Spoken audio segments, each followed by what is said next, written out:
જૂનાગઢના ગ્રોફેડ વિસ્તારમાં સિંહ બાળ રેલિંગમાં ફસાયો, કરાયું રેસ્ક્યુ। વહેલી સવારે જૂનાગઢ શહેરના ગ્રોફેડ વિસ્તાર ખાતે અંદાજે 1 થી 2 વર્ષનો એક નર સિંહ લોખંડના ગેટ પરથી કૂદીને પસાર થવાનો પ્રયાસ કરતી વખતે તેનો પાછળનો પગ ગેટમાં ફસાઈ જતા તેને ઈજા પહોંચી હતી। ઘટનાની જાણ થતાં જ જૂનાગઢ વન વિભાગની ટીમ તથા સક્કરબાગ પ્રાણી સંગ્રહાલયની રેસ્ક્યુ ટીમ તાત્કાલિક સ્થળ પર પહોંચી હતી। ટીમ દ્વારા જરૂરી સાવચેતી અને નિષ્ણાત પદ્ધતિઓ અપનાવી સિંહને સુરક્ષિત રીતે રેસ્ક્યુ કરવામાં આવ્યો હતો। રેસ્ક્યુ બાદ સિંહને વધુ સારવાર અને સતત પશુચિકિત્સકીય દેખરેખ માટે સક્કરબાગ પ્રાણી સંગ્રહાલય ખાતે ખસેડવામાં આવ્યો છે, જ્યાં નિષ્ણાત પશુચિકિત્સકો દ્વારા તેની સારવાર ચાલી રહી છે। હાલ તેની સ્થિતિ સ્થિર છે અને સતત નિરીક્ષણ હેઠળ રાખવામાં આવી રહી છે। જૂનાગઢ વન વિભાગ તથા સક્કરબાગ પ્રાણી સંગ્રહાલયની ટીમ દ્વારા આપવામાં આવેલા ઝડપી અને સંકલિત પ્રતિસાદના કારણે સિંહને સમયસર સારવાર મળી શકી અને તેના જીવને સંભવિત જોખમમાંથી બચાવવામાં સફળતા મળી છે।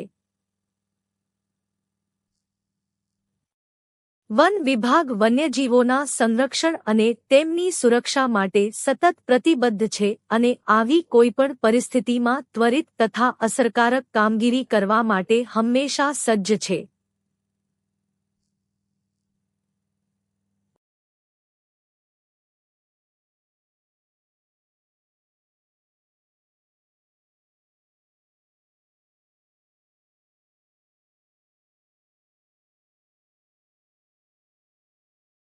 જૂનાગઢ ડો સુભાષ યુનિવર્સિટીની ગર્લ્સ હોસ્ટેલમાં ભોજન મુદ્દે હોબાળો, ઇડલીમાંથી ઈયળ નીકળતા વિદ્યાર્થિનીઓમાં રોષ। જૂનાગઢ શહેરની ડો સુભાષ યુનિવર્સિટીની ગર્લ્સ હોસ્ટેલમાં ભોજનની ગુણવત્તાને લઈને ગંભીર વિવાદ સામે આવ્યો છે।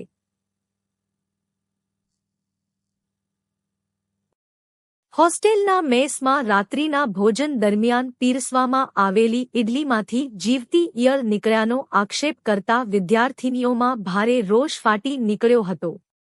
ઘટનાનો વીડિયો સોશિયલ મીડિયામાં પણ વાયરલ થતા સમગ્ર મામલો ચર્ચાનો વિષય બન્યો છે।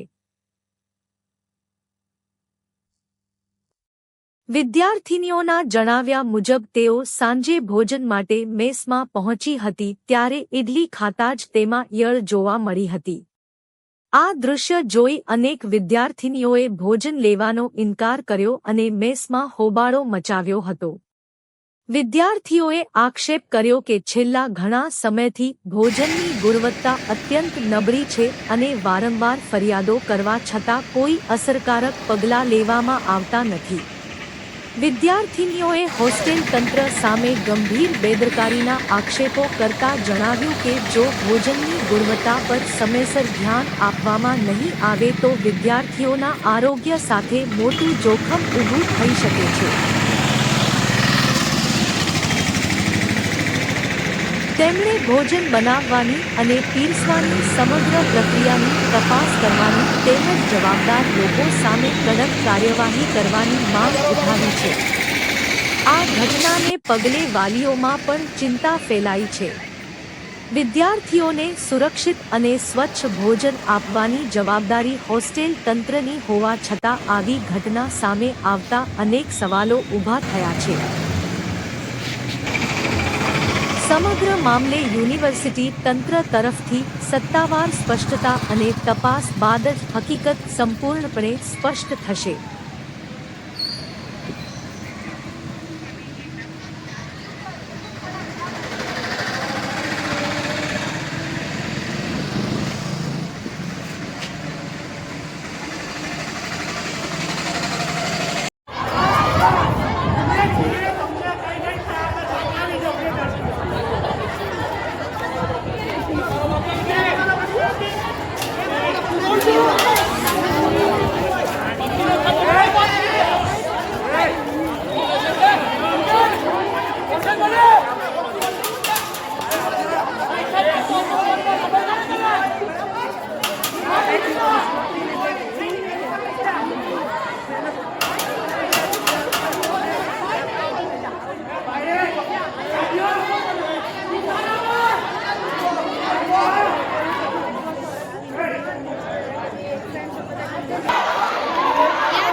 આવું તો રહેવું છે મને કેમ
આવું તો રહેવું છે મને કેમ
આવું તો રહેવું છે મને કેમ નમસ્તે, હું રોશની ચાવડા, જૂનાગઢ નગર મંત્રી અને પ્રાંત કાર્ય સમિતિ સદસ્ય એબીવીપી અખિલ ભારતીય વિદ્યાર્થી પરિષદ. અત્યારે જે સુભાષ યુનિવર્સિટી જૂનાગઢની ગર્લ્સ હોસ્ટેલ છે તેમાં અત્યારે પરિસ્થિતિ બહુ ખરાબ છે. 6 મહિનાથી લગાતાર તેમના ખાવાનામાં ગંદો, માખી, મચ્છર એવું બધું આવતું હતું. છતાં બી એ લોકોએ કીધું તો છતાં બી મેનેજમેન્ટ એનું એક્શન નથી લેતા. અને અત્યારે હાલમાં ગર્લ્સે જ્યારે એક્શન લેવાનું વિચાર્યું અને જ્યારે એમને કહ્યું ત્યારે તેમની ઉપર ખોટા ઓલા નાખવામાં આવ્યા અને અત્યારે 5 છોકરીઓ અત્યારે ઓલરેડી એડમિટ થઈને પાછી આવી ગઈ અને બધાને ફૂડ પોઈઝનિંગ થવાની શક્યતા પણ છે.